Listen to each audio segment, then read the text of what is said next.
We know that all creation is groaning with labor pains. That's a quote from today's second reading from St. Paul. And it is quite original because Paul never was married. Obviously, he was not a woman. So what does he know about labor pains? I admit I know nothing neither. Those of you who are mothers, you could stand here today and preach in my stead about giving life, about going through that labor pains experience.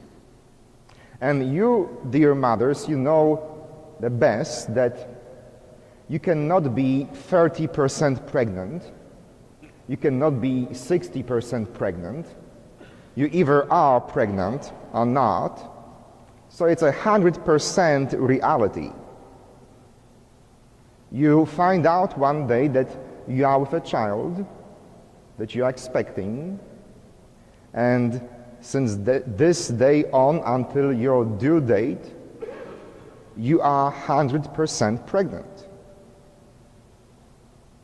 And once the baby arrives, then you learn, I've heard, that you are not always 100% best mother of the year. That applies to fathers as well. We want to do our best. We want to provide for our children all we can. We want to educate them, to protect them, to love them all the time. But seldom do we succeed 100% at being the best mother or the best father possible. So even though pregnancy can never be 30% real, being a good mother can mean that you are only 30% of times the best mother, or 60% of times. And if you are one of those rare cases to be 80 or 90% of times, I tip my hat to you. The reality is that despite all our best efforts, we rarely succeed 100% of times at anything.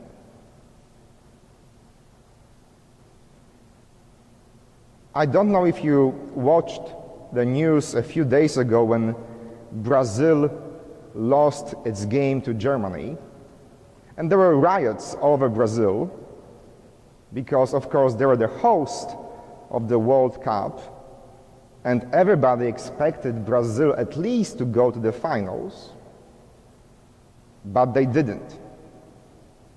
The expectations were so high that on the streets of many Brazilian cities there were riots.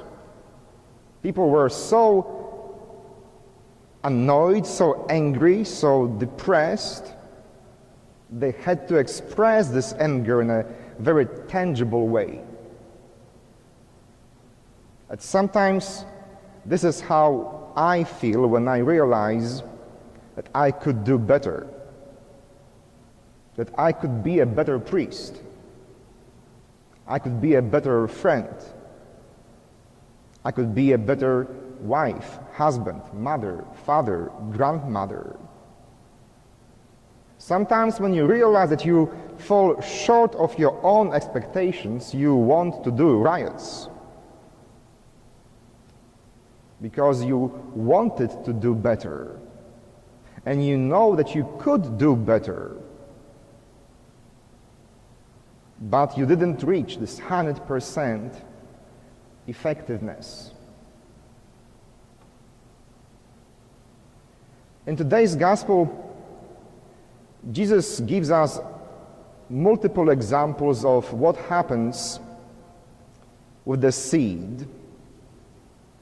And the last example, the good seed, the good soil, he says the good soil will bring good fruits, 30, 60, and 100-fold.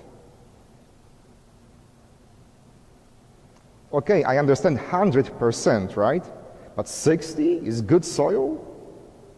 30% is good soil? This is kind of lowering the bar, isn't it? Why would you say that 30% is a good soil? In most US schools, you won't get C if you get 30% on your test, right? What is it these days? 65, 70% to get C? And Jesus says, you are a good soil if you bring forth 30% of good fruit. 60, 100, good luck. I had teachers in high school who would never give A to anyone because he said, only I know my material to get A. If you get A minus, you are really, really good. But basically, there was no chance to get anything better than B plus. And maybe there is some truth into that. Maybe our expectations are too high of ourselves. When I was watching those riots in Brazil, I thought to myself, I wish Poland got to the World Cup. The Polish team did not qualify for the World Cup. We lost too many games in the process. So I thought, I wish we could lose in the quarterfinals. We didn't even make the World Cup. And maybe it is okay if you succeed as a mother only 30% of time or 60% of time.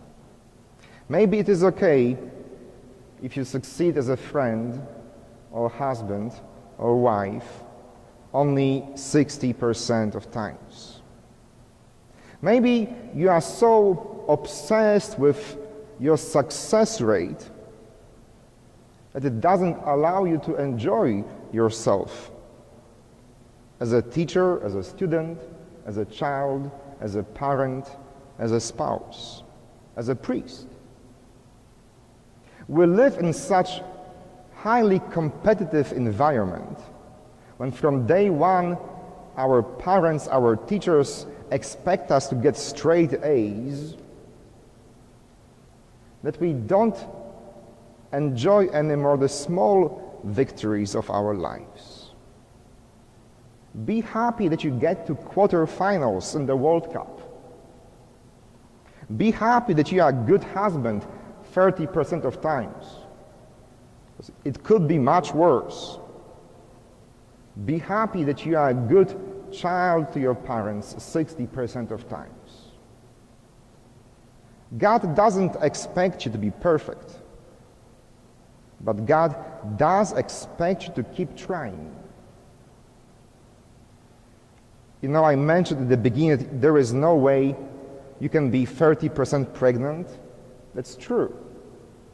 There is no way you can be 30% Christian neither.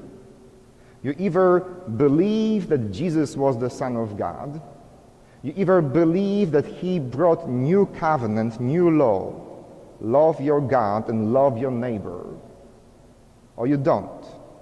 But if you do, if you are pregnant as a Christian, please remember that you will not always succeed in following that law of love.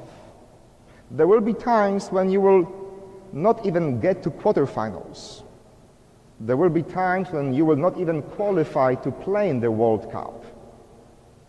But as long as you play that Christian game, as long as you believe that love is the answer, you are winning, even if it means only 30% of time. And by the way, do you know why the World Cup final is between Argentina and Germany? Because we have two popes from Germany and from Argentina.